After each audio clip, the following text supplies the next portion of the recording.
Et il y a une vérité que peu osent regarder en face. Tu n'as pas besoin de crier pour écraser. Tu n'as pas besoin de frapper pour détruire. Tu peux anéantir sans dire un mot, sans lever un doigt, juste avec ta maîtrise, ton silence, ta présence. Cette vidéo ne t'apprendra pas à blesser. Elle va t'enseigner une puissance plus rare, plus glaciale, plus souveraine, celle du pouvoir invisible.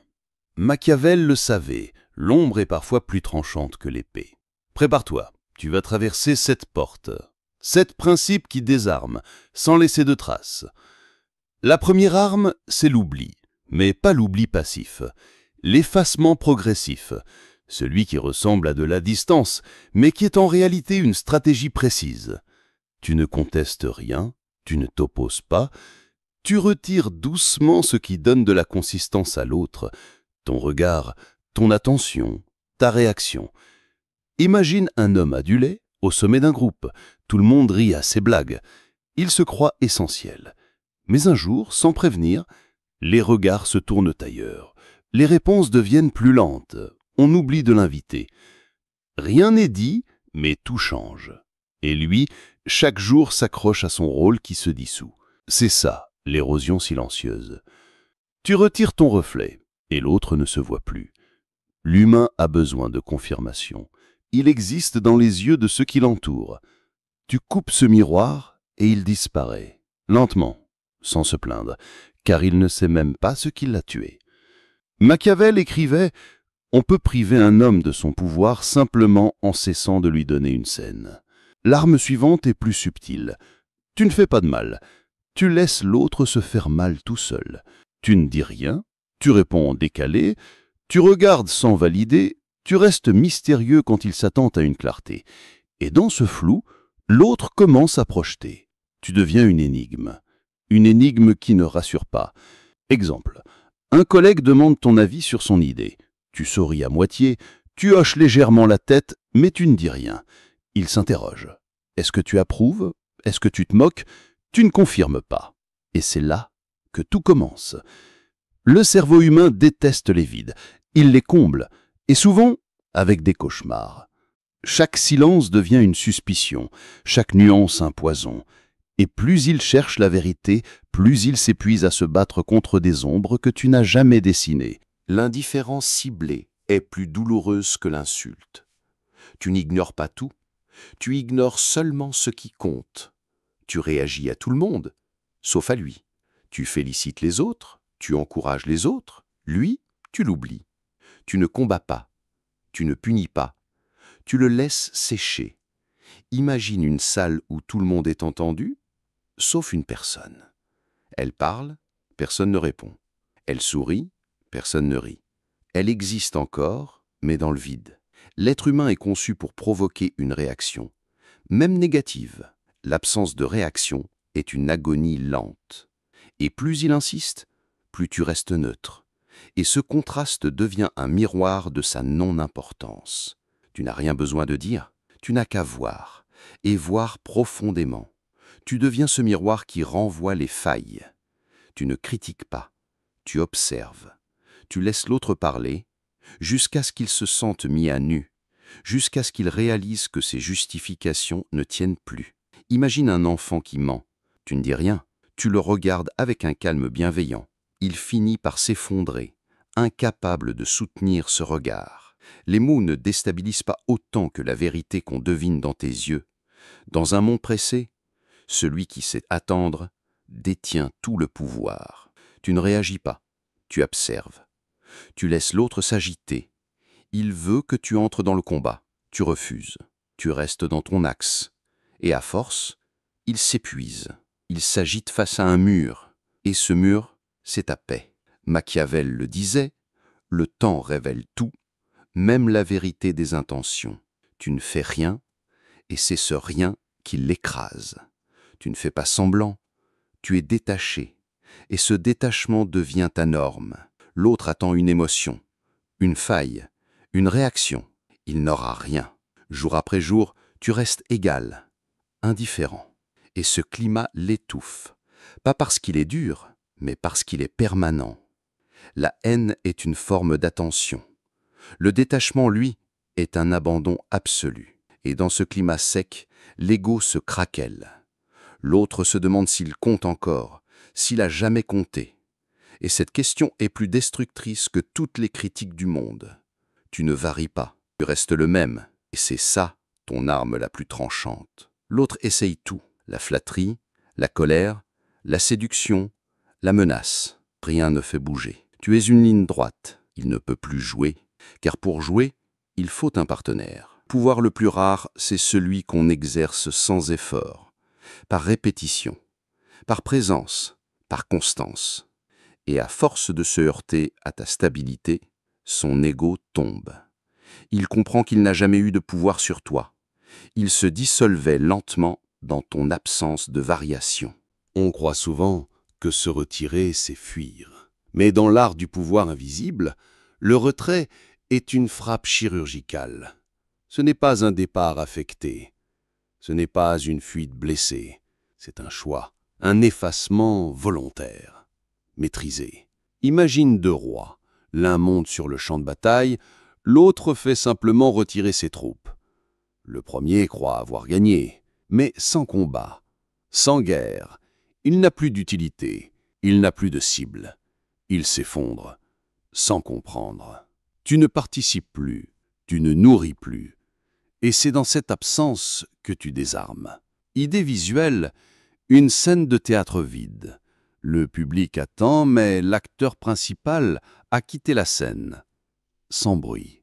L'agitation constante n'est pas la marque d'un conquérant. C'est le cri d'un ego paniqué. Plus une personne attaque, provoque, dérange, plus elle te supplie inconsciemment de lui répondre. Elle ne veut pas la guerre. Elle veut la reconnaissance que tu refuses de lui donner. L'attaque est souvent une dépendance. L'indifférence, une délivrance. Tu n'as rien besoin de dire. Tu laisses son théâtre s'écrouler sur scène parce que le public, c'est toi, et tu n'applaudis plus. On pense que pour dominer, il faut s'adapter, surprendre, improviser. Mais rien n'est plus désarmant que quelqu'un qui ne change jamais. Tu ne varies pas, pas selon le vent, pas selon l'autre. Tu es une seule et même version de toi, immuable. L'adversaire attend des failles, une ouverture, une brèche émotionnelle. Tu ne lui offres rien. Et à force, il se lasse. Il comprend que ses stratégies ne fonctionnent pas. Il n'a plus d'effet. Il n'a plus de pouvoir. Aujourd'hui, on glorifie le fait de tout dire. Mais parfois, le plus violent, c'est ce que tu choisis de ne pas dire. Tu n'expliques pas ton retrait, tu ne justifies pas ton silence, tu ne réponds pas aux attaques. Et c'est précisément ça qui ronge l'autre. Car ce vide devient un miroir, un terrain de supposition, un territoire où ses angoisses prennent racine. L'absence de commentaires devient un poison lent. Et plus il insiste, plus ton silence prend le poids d'un verdict. Tu ne t'agites pas, tu ne cries pas, tu ne montres rien. Et pourtant, c'est toi qui fais trembler. Parce qu'il découvre que ces tentatives ne suscitent en toi aucune émotion. Quand tu ne réagis plus, c'est que tu as retiré tout crédit. Et pour l'autre, il n'y a rien de plus insupportable que d'être émotionnellement inutile dans ton univers. Tu ne veux pas gagner, tu ne veux pas prouver, tu ne veux même pas répondre. Et c'est pour ça que tu domines.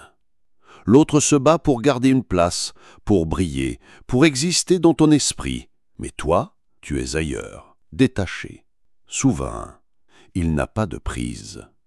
Ce n'est pas que tu as gagné, c'est que tu refuses de jouer. Et ça, c'est la défaite la plus cruelle. Tu es calme, profondément calme. Et ce calme n'est pas un masque, c'est une déclaration silencieuse. Tu ne m'atteindras jamais. Le monde s'agite. Les gens courent, hurlent, s'expliquent. Et toi, tu es là, immobile, présent, inébranlable. Et plus tu restes serein, plus leur chaos devient visible. Ce n'est pas ton silence qui est violent, c'est leur vacarme qui devient insupportable face à ton calme. Le vrai pouvoir ne commence pas dehors, il commence en toi. Le premier acte, c'est l'observation, pas du monde, mais de ton propre feu intérieur. Chaque fois que tu sens l'envie de répondre, de répliquer, de t'expliquer, arrête-toi, observe. Demande-toi, qu'est-ce qui me dérange là? Est-ce que je réagis par peur ou par conscience? Est-ce que ma réponse est utile ou juste égotique? Si tu laisses passer cette impulsion sans y céder, tu viens de gagner une bataille invisible. Une bataille que personne ne voit, mais que toi seul reconnais. Machiavel aurait dit « Celui qui ne peut se contenir est déjà vaincu, même avant de parler. Tu ne peux pas ignorer le monde, mais tu peux choisir ce qui mérite ton énergie. Chaque jour, entraîne-toi à laisser couler ce qui ne mérite pas ton attention. Un commentaire piquant, laisse-le tomber. Une pique subtile, ignore-la avec grâce. Une tentative de provocation, regarde-la comme un nuage. Tu n'es pas obligé de descendre sur chaque terrain qu'on t'impose. C'est ton silence qui dit « je suis ailleurs ». Rappelle-toi, celui qui t'atteint, c'est celui que tu laisses entrer. Se taire, ce n'est pas fuir, c'est choisir. Prends quelques minutes chaque jour pour écouter sans parler, sans corriger, sans compléter. Juste être là, présent, silencieux. Tu verras, beaucoup de gens ne parlent pas pour dire, ils parlent pour exister à travers ta réaction. Et quand tu retires ta réponse, ils se retrouvent seuls avec eux-mêmes. Et c'est là que commence leur véritable inconfort. Ton silence devient un champ de force. Tu ne participes plus à leur théâtre. Ce territoire, c'est toi, ton espace intérieur. Et rien, ni personne, ne devrait pouvoir le profaner. Quand on te juge, demande-toi, est-ce une vérité ou une projection? Quand on te critique, est-ce que cela parle vraiment de moi ou de ses frustrations à lui? Construis une forteresse mentale, pas pour enfermer, pour filtrer.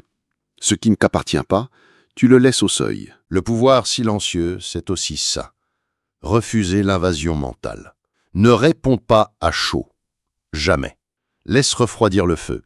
Quand on t'attaque, que ton cœur bat vite, n'agis pas. Attends. Respire. Offre-toi le droit au décalage. C'est dans cette pause que ta puissance s'installe. Et souvent, tu verras qu'il n'y a rien à dire. L'agitation de l'autre s'épuise toute seule. Et toi, tu restes debout, intact. Sois là, pleinement, mais sans te confondre avec ce qui se joue. Quand tu écoutes quelqu'un, ne cherche pas à le sauver, ni à le corriger, ni à le dominer. Observe, contemple.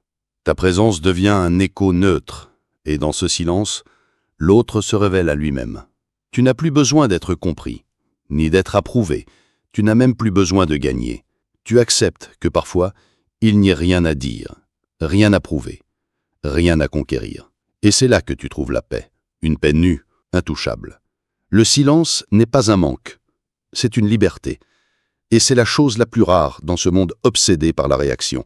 Tu crois que tu dois parler pour être entendu? Tu crois que tu dois faire grand pour impressionner? Tu te trompes.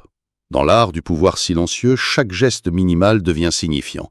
Le mouvement de ton regard, l'inflexion de ta tête, un silence placé là, où tout le monde attendait un mot. Ce n'est pas ce que tu fais qui crée l'impact, c'est ce que tu retiens. Imagine une pièce tendue, pleine de tension. Quelqu'un explose, hurle, gesticule. Et toi, tu décroises calmement les bras. Tu regardes, tu ne bouges presque pas. Et pourtant, tout s'arrête autour de toi. Plus tu en dis avec moins, plus tu crées un écho profond. Tu ne communiques plus, tu vibres. Et dans ce silence, c'est le monde qui se met à t'écouter. L'autre veut t'emmener sur son terrain. Il t'attaque pour te faire réagir. Il provoque pour te piéger dans le duel. Et tu ne lui offres rien. Ce 9e acte est un art rare. Le refus absolu de monter l'intensité. Pas parce que tu es faible, mais parce que tu as rendu inutile la victoire. Quelqu'un veut te salir? Tu ne réagis pas. Tu n'insistes pas. Tu ne te défends même pas. Tu te contentes de rester propre. Le vrai pouvoir, c'est de laisser l'autre se brûler dans sa propre escalade, pendant que toi, tu restes immobile au sommet. Ce n'est pas de la lâcheté, c'est de la souveraineté. Celui qui ne monte pas dans le bateau du conflit oblige l'autre à naviguer seul dans sa tempête. Et quand il comprend que tu ne joueras jamais son jeu, il abandonne. Non parce qu'il a perdu, mais parce que tu l'as laissé seul avec sa propre guerre. Il y aura toujours des gens qui veulent exploiter ton cœur, pas ton argent, pas ta force, mais ta capacité à ressentir. Ils te provoquent pour extraire une émotion. Ils s'effondrent pour susciter ta compassion. Ils utilisent la douleur comme une carte pour entrer dans ta forteresse. Mais toi, tu as appris. Tu peux aimer sans te faire capturer, écouter sans te faire vampiriser, être présent sans devenir victime. L'acte ici, c'est de refuser la dette émotionnelle. Tu n'as pas à payer pour la fragilité de l'autre. Tu peux poser un regard bienveillant sans te laisser aspirer. Ce détachement n'est pas froid, il est juste. Il dit « Ta blessure ne te donne pas le droit d'entrer chez moi sans permission ». L'être humain veut la justice. Il veut que tout ce qu'il subit soit réparé, vu, reconnu. Mais dans l'art du pouvoir silencieux, tu apprends ceci. Tu n'as plus besoin que la justice vienne de l'extérieur. Quelqu'un te ment, tu ne cherches pas à exposer sa vérité. Quelqu'un te trahit, tu ne veux pas qu'il paye. Tu ne veux même plus qu'il comprenne. Tu choisis une justice plus haute, celle de ne plus dépendre de sa chute pour retrouver ta paix. Et c'est là que tu dépasses l'humain. Tu entres dans le royaume du souverain. Ce n'est pas l'autre qui te libère. C'est ton renoncement au besoin d'équilibrer les comptes.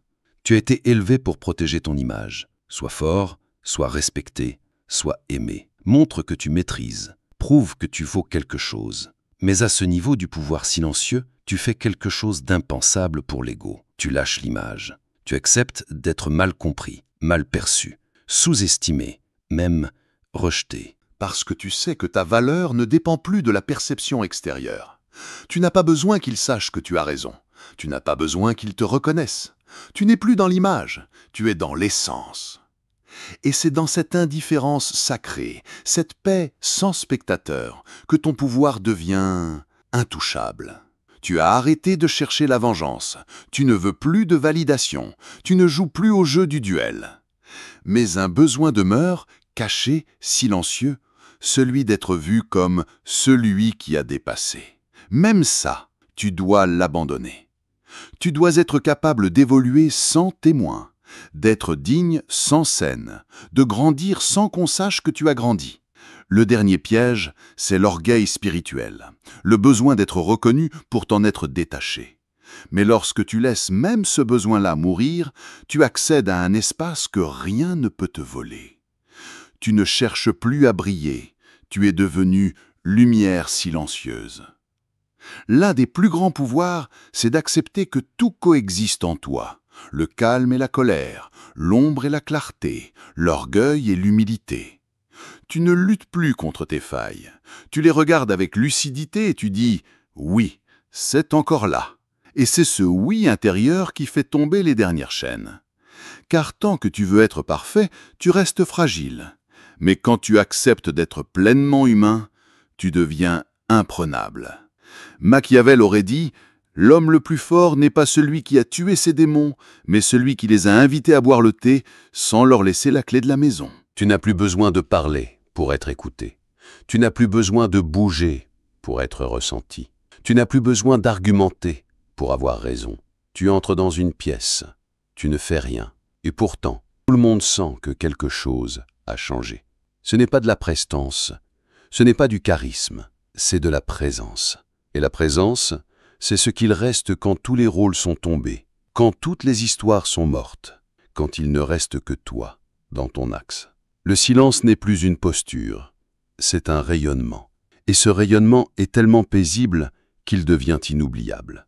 On ne se souviendra peut-être pas de ce que tu as dit, mais on se souviendra toujours de ce qu'on a ressenti en ta présence.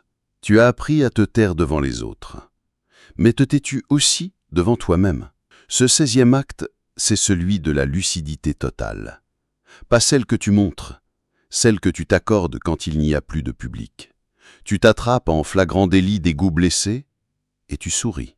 Tu vois ton besoin de reconnaissance remonter et tu ne le fuis pas. Tu ne te corriges pas, tu te regardes.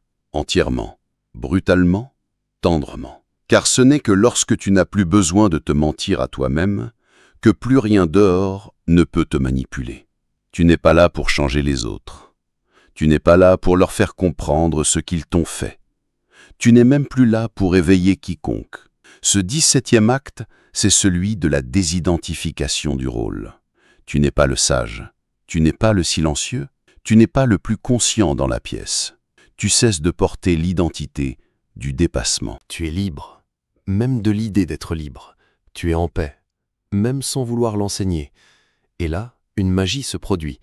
Ta simple manière d'être devient enseignement, pas parce que tu veux impacter, mais parce que tu n'as plus besoin d'être utile.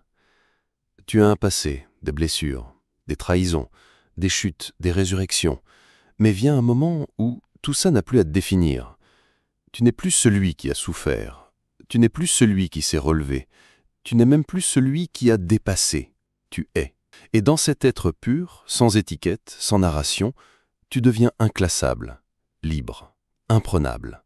L'acte final, c'est de ne plus te raconter, de ne plus répéter ton mythe, de vivre maintenant sans chercher à expliquer comment tu y arrivais. Et dans ce silence de ton histoire, tu redeviens intégralement présent. Tu as compris comment dominer sans bruit. Tu as appris à désarmer sans frapper. Tu es devenu inaccessible à la provocation. Mais il reste un dernier fil. L'envie que ton silence ait un effet. Tu veux que l'autre s'en rende compte, qu'il souffre un peu, qu'il comprenne sa faute, qu'il ressente l'écho de ton retrait. Mais ce dernier attachement te maintient dans l'attente. Le vrai pouvoir ne cherche pas d'écho. Il agit, puis s'efface. Tu choisis de ne plus rien attendre. Ni qu'on te voie, ni qu'on change à cause de toi, ni qu'on apprenne de toi. Tu libères l'autre de devoir ressentir quelque chose pour valider ton geste. Et c'est dans ce détachement radical que ton influence devient absolue, parce qu'elle n'est plus dirigée. Tu as traversé les strates du pouvoir intérieur, tu as maîtrisé l'invisible, tu as dominé sans dominer, mais une dernière initiation t'attend, te souvenir que tu n'es rien. Pas au sens de l'échec, au sens du cosmos. Tu es un battement de conscience dans une infinité, un souffle entre deux silences. Ce que tu es ne te donne aucun privilège. Il te donne seulement la responsabilité d'aimer en secret. Et plus tu avances, plus tu cesses d'avoir besoin d'être spécial. Tu t'effaces dans l'ordre du monde. Ton silence devient prière, et ta paix devient offrande. C'est ici que tout s'inverse. Tu ne veux plus enseigner, tu ne veux plus expliquer, tu ne veux plus convaincre. Tu laisses juste un vide, pas un vide vide, un vide qui invite. Tu quittes une pièce et tu laisses un calme. Tu restes silencieux et les autres baissent la voix. Tu n'interviens plus et c'est là que la réflexion commence. Ce n'est plus ce que tu offres qui enseigne, c'est ce que tu retires. Tu n'as plus besoin d'être là pour faire grandir. Tu as laissé une empreinte non verbale, non visuelle, non mentale. Ton silence est devenu fécond. Il contient la semence de ce que l'autre découvrira seul. Tu contrôles ton silence, tu maîtrises ton absence, tu façonnes ton détachement. Mais ce 22e acte, c'est celui où tu déposes le besoin de maîtriser. Ce n'est pas toi qui tiens le silence, c'est lui qui te traverse. Tu laisses le monde être, tu laisses les gens changer ou pas. Tu laisses ta paix ne paraître parfaite parfois. Et tu n'essaies plus de t'améliorer. Ce n'est plus toi qui vis ton pouvoir. C'est le pouvoir qui respire à travers toi.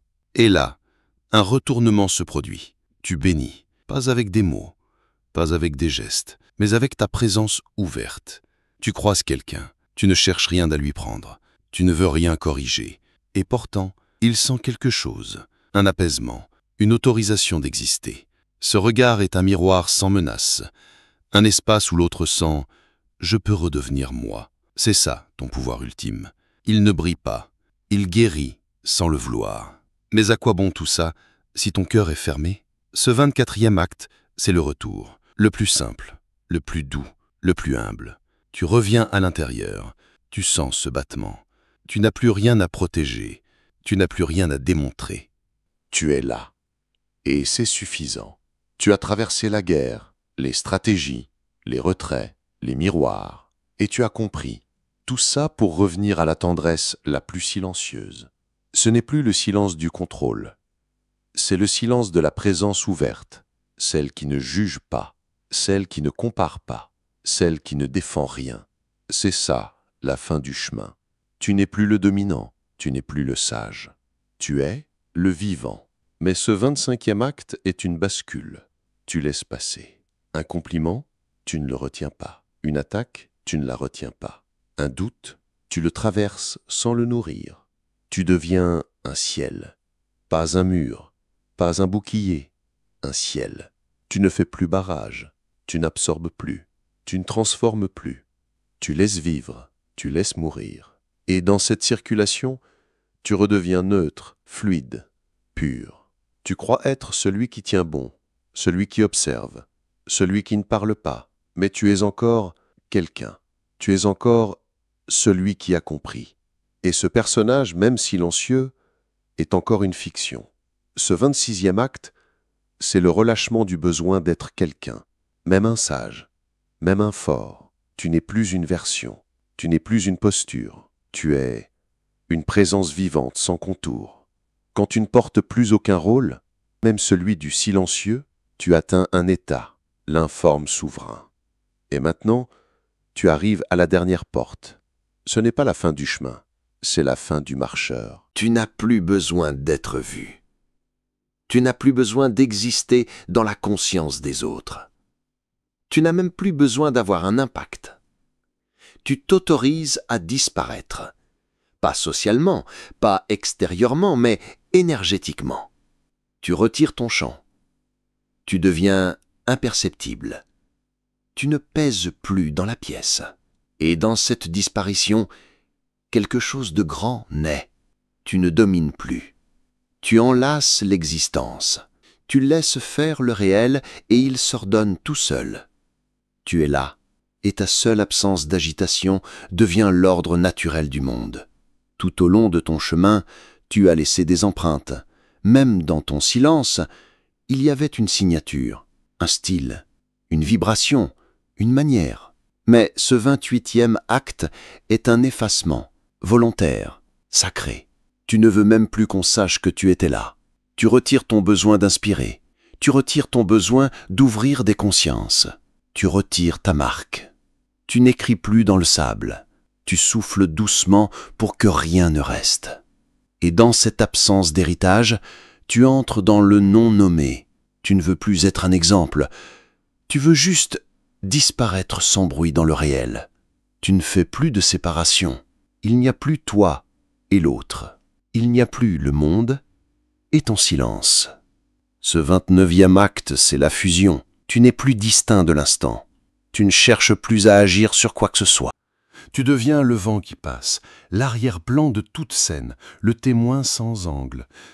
C'est une joie sans objet, une paix sans justification, une pure cohabitation avec tout ce qui vit. Tu ne modifies plus le monde, tu es devenu le monde. Et là, il n'y a plus rien à dire, plus rien à transmettre, plus rien à incarner. Tu reviens, non vers quelqu'un, mais vers ce que tu étais avant même le besoin d'être. Tu reviens avant la parole, avant le visage, avant le nom.